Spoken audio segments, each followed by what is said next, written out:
Bonjour.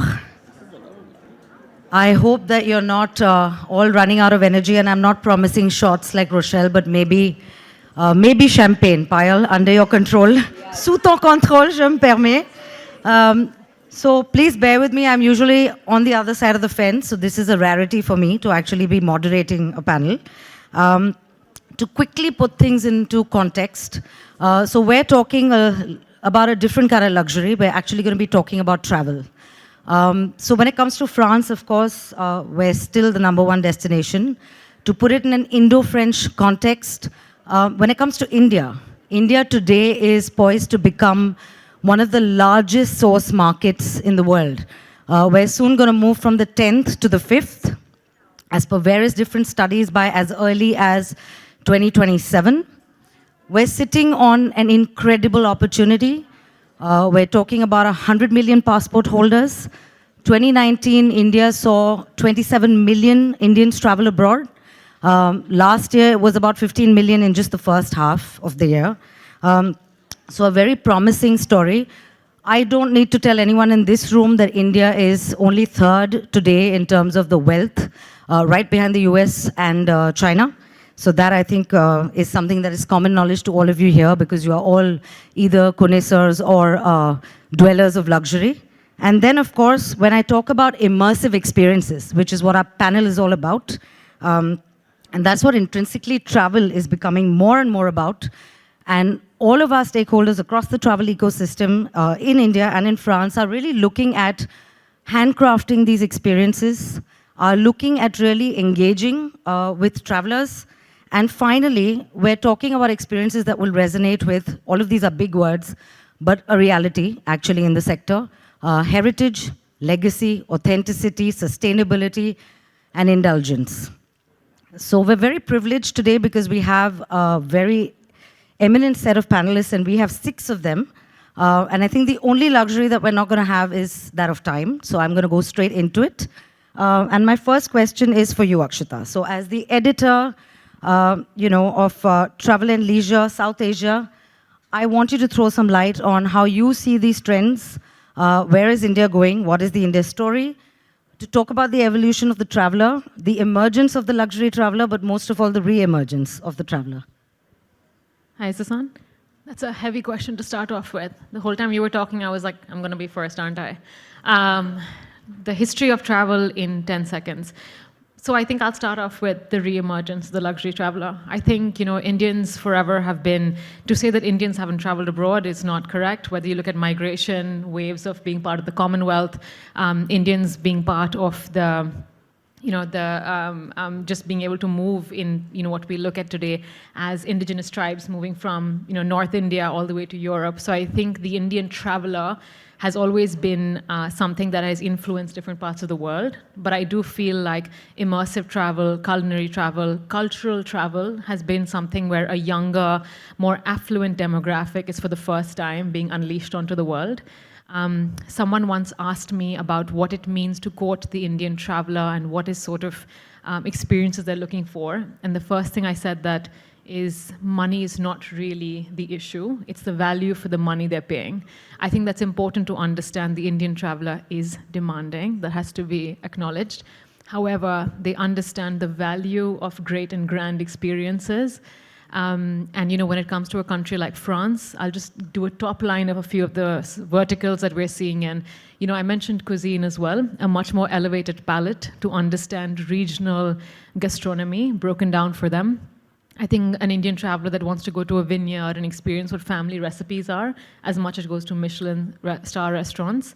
And at the same time, Greg touched upon this with sports tourism. We're looking at live tourism really courting the Indian traveler. And I'm going to allude to a little bit of what's been said in the panels before. There's so much that's already being experienced. Travel at one point was a novelty because no one knew what the inside of an airplane looked like. They didn't know what the feeling of the thread count of a luxury hotel was like. And now, because of digital media, everyone is being able to travel vicariously sitting on their couches. I think that's why live tourism appeals to so many tourists, because they're able to see something which hasn't been pre-programmed or pre-recorded for them. So to being able to even travel for a fashion show has now become very much appealing, as much as sports and theater and musical experiences do. So I think culinary, cultural, live tourism, we are seeing that become more the palette and the vocabulary of what it means to be a luxury traveler and not a tourist today. Thank you so much. And while we're talking about experiences and travel trends, I'm going to, of course, French savoir-faire. I'm going to bring you in, Alexia. You're at the helm of one of the most iconic, most coveted destinations in France, Courchevel. And of course, you play host to some of the most evolved travelers from around the world. What are you seeing as somebody who's been in that position? How are you seeing the trends change? How are the expectations changing? Tell us about your experience. So thanks, Sheetal. So we saw recently that there is like a very big switch in travel experiences. So our guests are really looking for something which is very immersive and very unique in terms of experience, while previously we were more like contemplative. Our guests are as well looking for a very, very high level of service, and it really sets new standards for us in the industry. Our guests are not willing to stay in surface, but they really want to go deep inside the local culture and the local craftsmanship as well. And they are looking for hospitality like home hospitality now. So these are true game changers in the industry because we had to adapt ourselves to the client, while before we asked the client to adapt to ourselves. So we really need to be humble and to embrace the cultural difference of our guests. So this is very, very important for the industry. Us in Courchevel, we are a ski destination. We host a lot of Indian in Courchevel, and we know that Indians love the idea of ski, but do not necessarily all ski all the day long. So that's why we're providing a lot of different activities to be done in Courchevel, not only ski. And this is how do we adapt to these cultural differences. It obliged us as well to have this very holistic approach, and we need to gather all the know-how of the French, of what makes France what it is, and this is as well a very important thing to answer the fact that our clients really want to live the soul of the destination and just not only to contemplate it from far. So this is very important, and this is what we stand for in Courchevel, with properties like Les Erelles or Cheval Blanc that are esteemed member of Comité Colbert as well. So these are very big game changers, and we do stand for that as well in Courchevel. For instance, in hosting fashion shows like the Montclair one that took place very recently in Courchevel. So we truly offer a different experience to our guests. And we truly offer them the opportunity to build memories that will last forever. So these are the big trends in the industry. Thank you. I think that's a very interesting point when you talk about memories, but we'll come back to that. And now moving back home. So I want to sort of bring you in, Yeshwan, to ask you, how are you seeing a shift, on the India side of the story with the discerning travelers choosing more and more authenticity, quiet luxury. These are not just terms anymore. You embody that ethos as Ahilya and across your portfolio. But I also want to know about your experience as a custodian of legacy, and I'm not just saying it as a term. I really want to understand how you're taking that message forward. And I'm, of course, in this Indo-French platform, very interested to know how has your association or your connection with France shaped that philosophy for you? So many layers to that question, but so interesting. I think one of the, and the previous panel was so fun and so interesting, and I really was been thinking about what was said, and how that relates to what we're talking about now. That throughout the course of the discussions we've had today, we've been talking about how the discerning customer, clientele, whatever, is reacting to this avalanche, of digital content and overload, and there's almost this subconscious reaction of pulling away from all of that. And I think that for India, what we're seeing, at least in our little corner of India, I can't speak for this beautiful and diverse country, but from where we are and the people who come to us, we find that more and more people are seeking out that real experience, that real connect. The fancy photographs and the beautiful reels and all of that, which we've all spent lakhs creating and hours, crying over, this is not optimized, whatever, is completely gone. And I think that more and more people, people now that I've come across at the very, discerning end of travel, they're not even online anymore. And I think that is also, it's a sign that people want something real. They want to come to some place and be amazed. They don't want to have seen the trailer and it's better than the movie. And I feel that the more, the less we do, the more when it comes to that communication. The more we do and as you said, doing something real, having a real story, focusing on your work, focusing on an impact, and seeing travel as a platform for that, whatever it is, vision of beauty, vision of giving, vision of responsibility.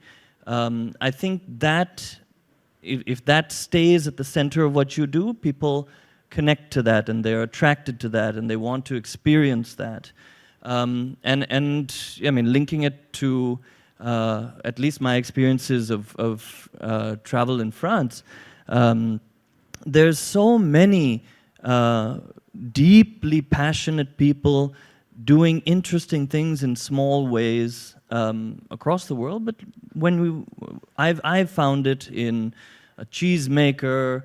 I've found it in somebody who's spent huge gobs of money, time, effort, care, doing up an old property of theirs, not because it'll look good on Instagram, but because that was perhaps how it was done, or that was the craftsmanship that they would like to support. So I think that there are many examples of this that one can look to, but as a trend, as a sort of society, it's something that possibly is coming more and more into what people are searching for. Thank you. You also spoke about, very briefly when we chatted the last time, about anti-luxury. Is that something you want to talk about? I think that was a bit tongue-in-cheek. Anti-luxury, there was a moment, again, where every single thing had this word luxury attached to it. It was luxury soap, and it was luxury water, and it was luxury toilet paper, and God knows what else was luxury. And it lost all its soul. It lost all its meaning. It was a trade term.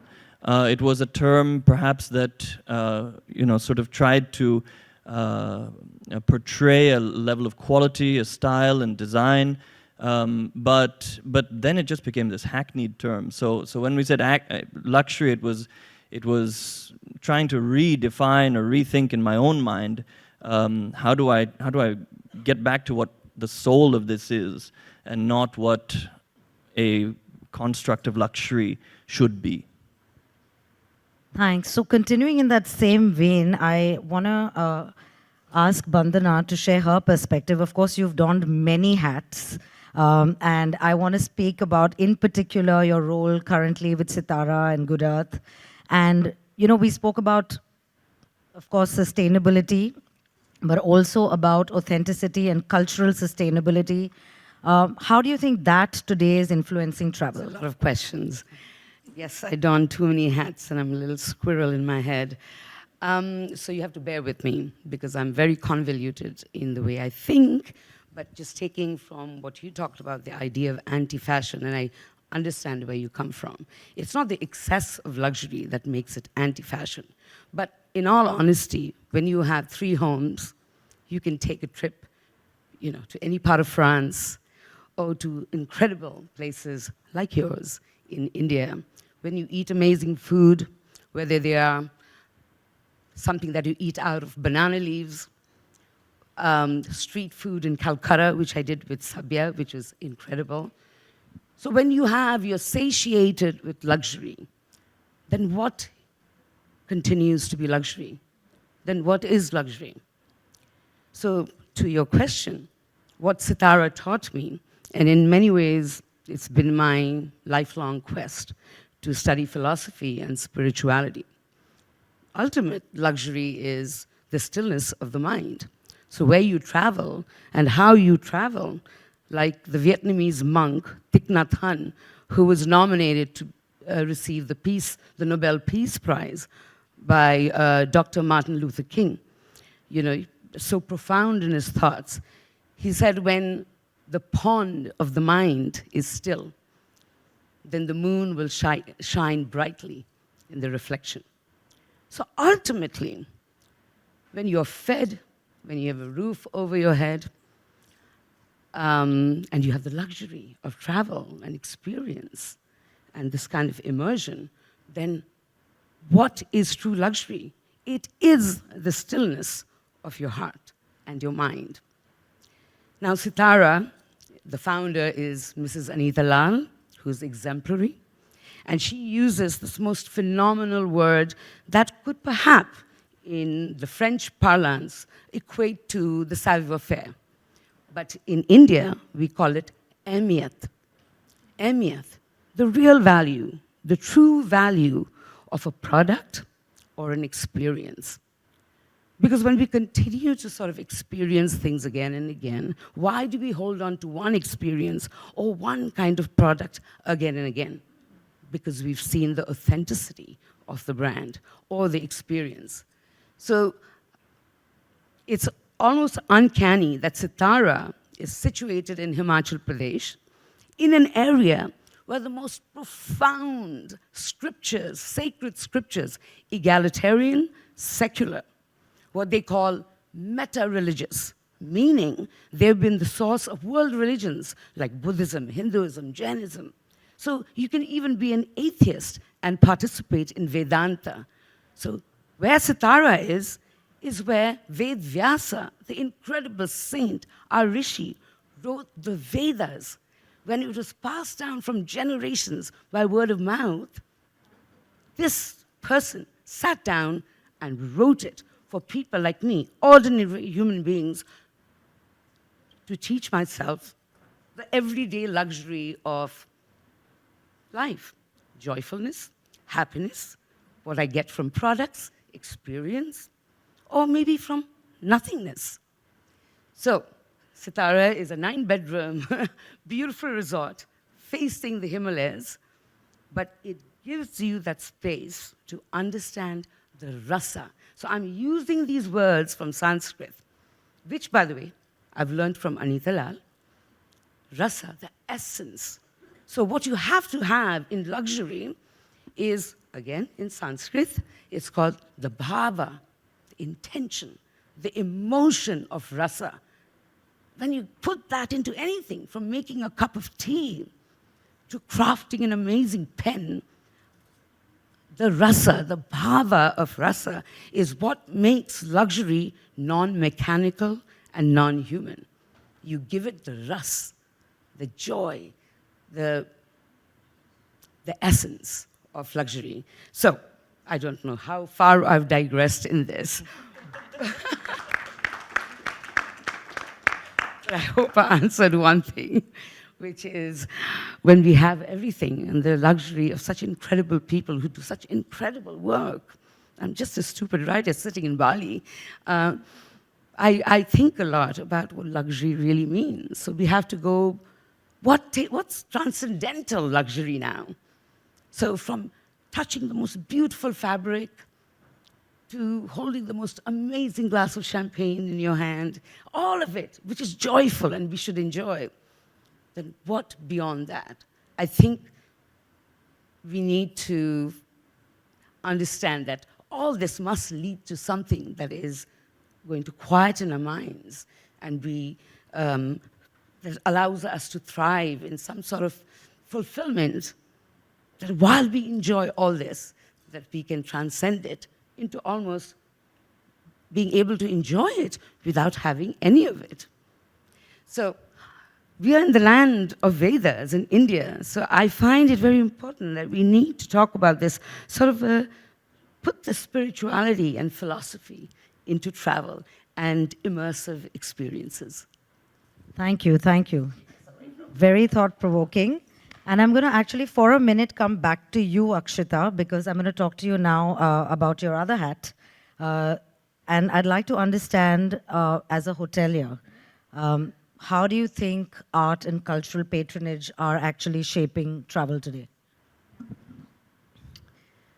Yeah, I'm still like in Bandana's world, and the whole time I was like, this should be a podcast I listen to every morning.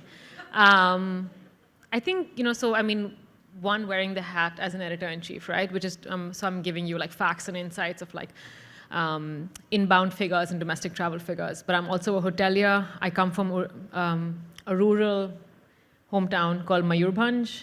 It's in Orissa. It's about 4 hours from Calcutta. And, Bhanj is part of the Kalinga dynasty. And I always have to explain, when you don't come from a big city, you have to start explaining it to people. Like, it's near this, it's this far from the airport. But when we had tourists, people used to ask us, like, so how many swimming pools do you have? And, where can I go buy XYZ, and where's the nearest shopping center? And I realized that because we wanted to hire a lot of the local indigenous youth, because Orissa is a tribal-dominated state, the first thing we realized is when we used to get these questions, we didn't know how to respond, right? Where's your nearest golf course? And this is like 20 minutes from one of Asia's largest biospheres. And then I realized, to what Vandana has been talking about and Yeshwant, we have this idea as Indians, and in the past few decades, not forever, of how to speak about luxury. And usually we're trying to mimic how someone else's vocabulary of luxury is. And the reason why all of us were so in tune to what Bandana was talking about, because she's talking in a vocabulary that Indians have actually used for many, many decades and aeons. We just lost it a little bit in the middle. And what we said when we got asked a question of how many swimming pools do you have is, we said we have 7 waterfalls near us, which are virgin waterfalls, and it's called Sita Kund, where they say the goddess Sita herself bathed. Or when we were asked, like, what are luxury malls near you? We'd say, we can take you 20 minutes away to a village of black stone carvers who've been there from a 6th century, and have been carving temples of granite hundreds of meters into the sky by hand. That's our nearest luxury center. So I think we realized that rather than trying to emulate what it meant to be a luxury 7-star resort, let's talk about what real luxury is. And that actually is something that globally is identifiable and accepted, which is craftsmanship, which is handmade, handcrafted, which is a story of communities, both intangible and tangible, through arts and crafts. And I feel like when we tell the stories of our artisans, when we tell our stories of local communities, because India is also a very oral tradition. We've learned a lot about India through our stories. It's not always libraries and museums. It's actually people's homes that will tell you where they come from. So I feel like, to answer your question a little bit, I think now India has always had a sense of pride, but this renewed pride and passion in terms of what was said in the other panels as well is Indians being able to, understand the value of where they come from and what has got them to this point. And that's something that they'd like to see represented through their travels as well. So rather than seeing the Eiffel Tower, I think, which I'm sure a lot of Indians still will, they also would like to go back to some of the families who may have had vineyards or just family homes where they could live in and experience what it meant to be, from an agrarian community in France, and what it means to wake up and work in some of these vineyards and actually experience that in a certain way. Of course, in a maybe elevated way as well. But at the same time, I think it's going back to your roots a little bit, and that's what maybe Yeshwant was alluding to as well. But yeah, it's the fact that we've always had this vocabulary of understanding luxury. I think we just, in the last few decades, weren't sure of how we fit into that vocabulary, and then realizing we don't need to. We've had a language of our own to understand it. Thank you. And when we're talking about culture and tradition, I think one of the most intrinsic things to India is, of course, the Indian wedding. everybody talks about the big fat Indian wedding. And of course, I want to request you, Vandana, who's been a pioneer, you're pretty much the doyen of the segment and the industry, share with us. Obviously today, I think weddings have become, it's at the epicenter of most luxury brands across all verticals, including travel and hospitality. But how have you seen this evolution? And where do you think it stands as an opportunity for countries like France? Time's up. First of all, thank you so much for having Wedding Wala, Pool Wali, and a tent wali on a luxury panel. So thank you so much for putting us out there. And I'm just very grateful that weddings are taken in the same breath as what Sabya does. Weddings are taken in the same breath as what French luxury does. Or weddings are taken same breath at this platform. So yes, a big, big thank you from my industry, which is now considered an industry. So yes. I just want to take from the fact that this anti-luxury bit, I just want to say that everything was luxury. Vandana, you do luxury weddings. I just want to say doing a wedding is a luxury. It's not just the other way around. So it was never luxury weddings, as it were. And also the fact what Bandana was saying about riwayat, about ahmiyat, about ras, about lutfa. This is part of our heritage and culture. We do it in every phase of the business that I do. A parent does a wedding with a lot of ras, a lot of lutfa, with a lot of ahmiyat to it, because it's probably the most important day in the life of a parent. Yeah, the fact that they put their heart and soul. It's not about just some traditions, or it's not about culture. It is culture. It existed. It's heritage. It is there. It's not that we're inventing it. It's part and parcel of who we are. So the wedding industry has, of course, and I say that, politics on one rules the world and weddings rule the world on the other side. So I'm very happy to know that we make the world go round in more than one way. Not just for luxury brands across the world, but for brands anywhere in the world. One of my very dear tent walas once told me to say that weddings encompass everything that you can think of, from what grows in the soil to what goes up in the sky. Just take that whole gamut, and every product within that atmosphere is used by weddings. Food, clothing, wood, manufacturing, skill, just name it, it's all there.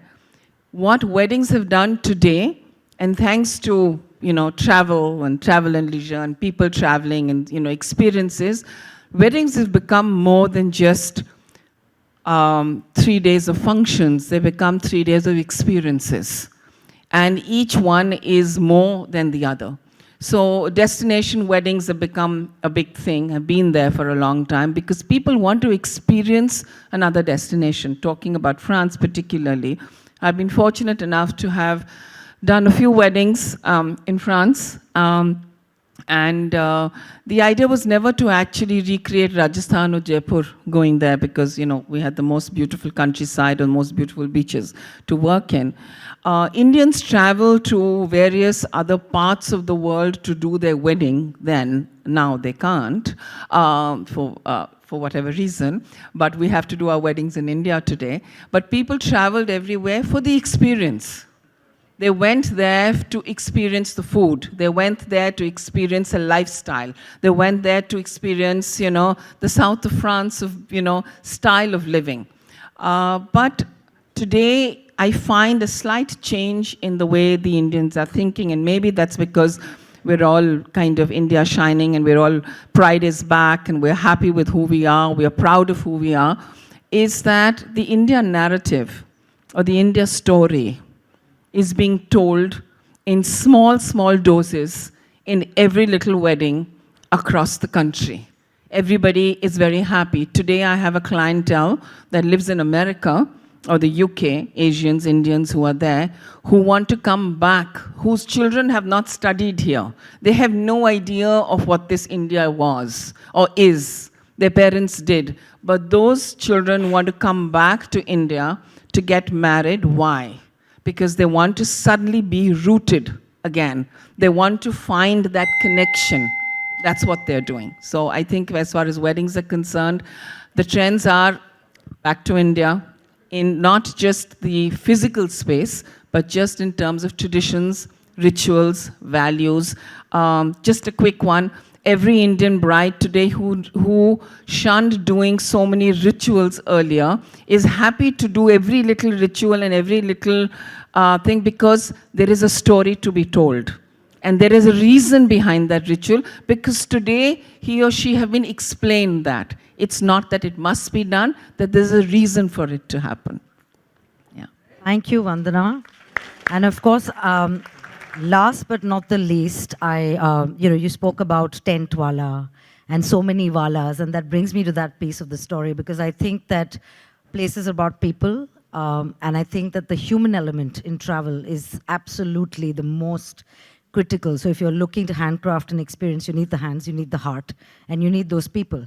And which is why I'm coming to you, Dr. Som, because again, you also wear many hats. You're very strategic to ESSEC, but you're also an author of various books, but you're also the bridge and the pioneer of connection between India and France. But most importantly, how do you see the people management and the people development in the luxury management courses, that are happening at ESSEC, and how do you see that they contribute to the industry? So thank you very much. What I'll do is, because of time, I will tell you I think I'll tell you my experience with 3 anecdotes. I think that will create the closing chapter of this session. So the story goes like this. In 2008, ESSEC nominated me for the first time to come for a conference in this Taj Hotel, which was the first conference of Suzy Menkes in India. So I was very happy to come. And then just before coming, on 26/11, there was this attack, which happened on this building, So this attack actually had a long-lasting effect on the general manager of this building, of this property, which is Karamveer Kang, who then left to New York. So the conference was postponed, and the conference happened in Delhi in February or January 2009. So when I went to this conference, I saw that many of our alumni are in this conference, which was completely a surprise for me.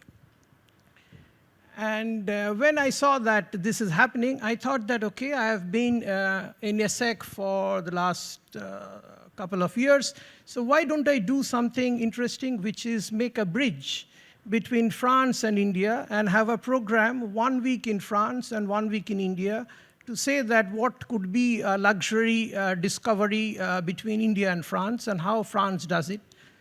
Because this ESSEC Business School, where I work for the last 25 years, has been pioneering in this education, in not only in luxury, but also in hospitality. And from 2008 onwards to 2025, all the chairs of the Taj Hotel Group have been educated at ESSEC. So Puneet, who is also our alumni, who has been educated in ESSEC for the EMI program. So the story goes, so the ending part of the story is when I went there, I saw all these guys who have been taught by me or taught by others in ESSEC, and I was saying that there are so many luxury guys and hospitality guys who have passed through ESSEC. So when I came after 17 years in the same building, I see the managing director of Chanel, managing director of Dior, managing director of Hermes, managing director of India operations and more of Cartier, all our alumni whom I have taught in the last 15 years. And then I also see another 3 or 4 of you who has taken my courses and is present here. So I think that is one of the first anecdotes which tell us that what we do in France, and when they come back, what they do in India as a type of a bridge between the luxury education and the India story. So all of my alumni, so thank you for coming. So they are all raising their hands.